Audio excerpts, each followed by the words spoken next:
Okay, I'm going to keep rolling. Here I am walking toward the ship. I think I'm about, I don't know, 100 yards, 75 yards away. Just getting through the woods here. I'm going to keep this rolling as I'm approaching. Looks like I'm being invited aboard. I'm just going to continue to roll this as I get closer here. I can feel the energy as I get closer. I don't know if that's coming over in the camera.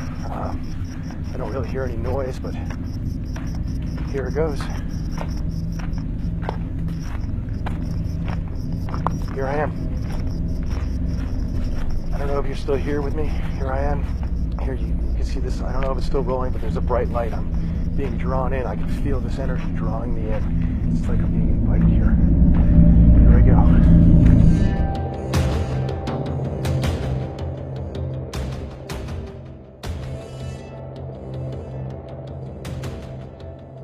You're here, in focus UFOs.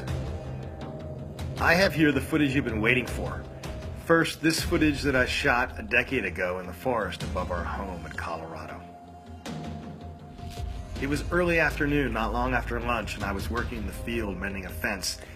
And I first sensed it, but then I saw, looking up toward the sun, a group of craft flying in a tight formation at an extremely high speed. I thought that maybe it was one large craft, but then they broke formation and headed west. But one made its way north, and instead of climbing, it descended toward the horizon, just over the tree line. Then, with the sun almost behind it, I clearly watched it. It first stopped, and then it stayed there, stationary. And then, with the sun just behind it, it descended straight down into the forest line.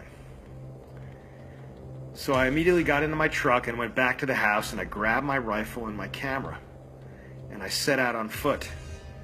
At the time, I was shooting a Sony TVR 900, and that I bought used. I had had it for a couple of years. So I set off to where I thought the craft had come down, and I just, used dead reckoning. And I must have hiked for about 2 hours. And I was probably at an elevation at that point of about 8,000 feet. The higher I got, the denser the forest was. But I just, kept getting close to the point of thinking, I'm there, I'm almost there. I was kind of like a kid. I just kept going. I knew that it was there. And, this is when I just started to roll the tape.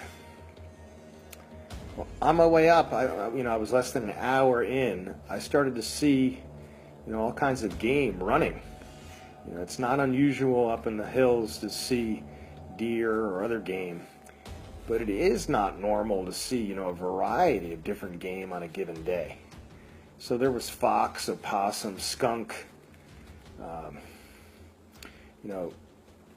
just a variety of game where a lot of activity. And at one point, I could hear through the trees less than a quarter of a mile away, I glimpsed a black bear hightailing it at full speed through the trees. So none of these animals were running from me. They were already on the move. So by the time I came up to the ship, when I started to roll tape here, I was nearly out of breath from the hike and the increased altitude. So I turned my camera on. And again, I felt totally unthreatened, as I had in many of my previous encounters. And the ship itself, it was not menacing, as you could see. I felt welcomed. It was as though, the 2-hour hike had just been a 5-minute walk, and I just kept walking. But I kept the camera at chest level, away from my eye as I got closer, because I was expected to be greeted. And it had been more than a few years since my last direct encounter, and I was looking forward to this opportunity to have this encounter again. And I didn't want to do anything to jeopardize the experience. So as you could see, as I'm approaching, the light from the ship turned a flat white, and it just didn't envelope me, and it enveloped the entire area. And at that point, the camera stopped functioning. And that was the beginning of my encounter aboard the craft, in which I was